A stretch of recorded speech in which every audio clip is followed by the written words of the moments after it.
All right, so today is the second day of class. So the first day, I asked you guys to start by creating a field condition, right? And the field condition was one where you were given a piece of paper and you selected 3 points on that paper. Then you selected 3 shapes that I had put up here, which were squares, triangles, circles, and a hexagon, right? And then from that, you started to create sort of an expansive geometry from that center point.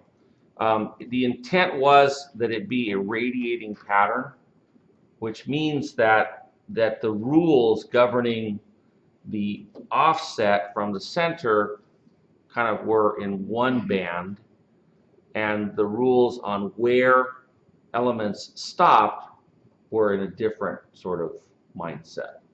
And some of you got that, some of you didn't. As I walked around out in the corridor, I started to see people that were just essentially, they were repeating the shape over and over in a sort of collided fashion.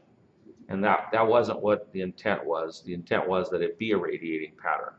That the difference between the two is one of them creates a sense of integrity across the pattern, and the other one focuses the intensity of the pattern on a point in the center. All right, so I chose Angie's, and I don't know if the camera can see these things or not. They're a little bit light, because I think Angie did that with both of these schemes. Okay, so when you're looking at these, the lines are stopping at the radial points. Does that make sense? You guys, I'm assuming you guys can see this. I don't.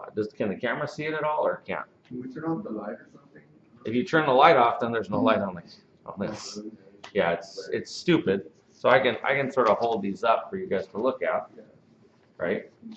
So it's not really a document camera, but what you're looking at is you see the radial lines, and I got to be able to look from the back through it. So you see the radial lines? These are the lines that are radiating from that center point. Notice that the bands are offset from the initial circle, right? And notice that the bands are essentially being controlled in these sort of pie-shaped wedges, right, by the radiating lines. The offset lines are.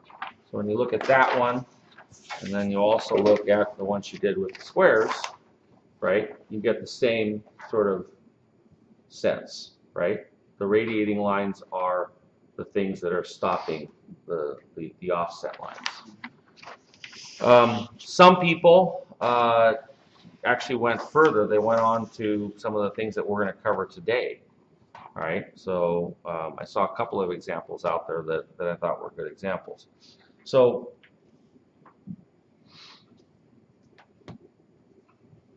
the second set, which is the ones I'm referring to right now, right, I asked you to only do one, and I gave you kind of a parameter on the size. I think it was 12 by 18, is that right? 16. Or 16 by 18. And that the pattern needed to go past it. And that's another place where a lot of people didn't follow through, right? You guys basically, it's like, oh no, I'm close enough to the edge. I'll pretend like the next band is really big and I don't have to do it.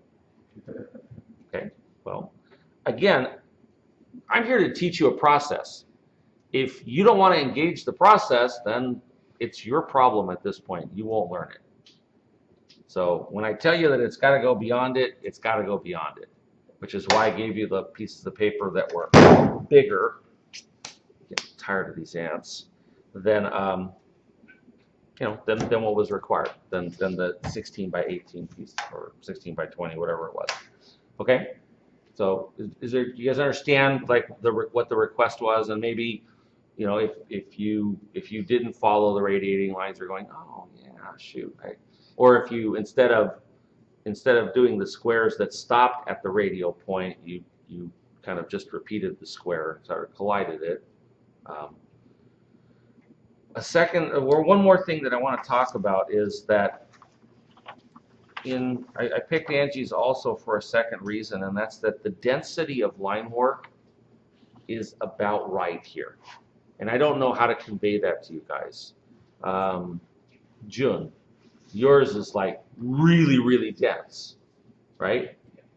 And then there's other ones that are really, really light. There's a couple out there where there's just 2 or 3, maybe 4 shapes. It's like, oh man, I got to turn this in tomorrow, so I got to finish it. So, oh, there's one, there's another, there's a third. I do one more. Okay, done. So, your call. I'm going to do my best this semester to not play mother hen. I know that I thoroughly pissed off people in design 2. So I guess part of what I've got to do is to not get upset and not care if somebody else doesn't care. Just let you do your thing. So, I'm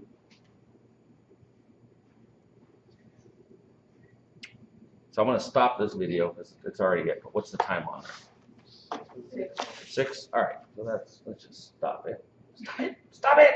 Stop it.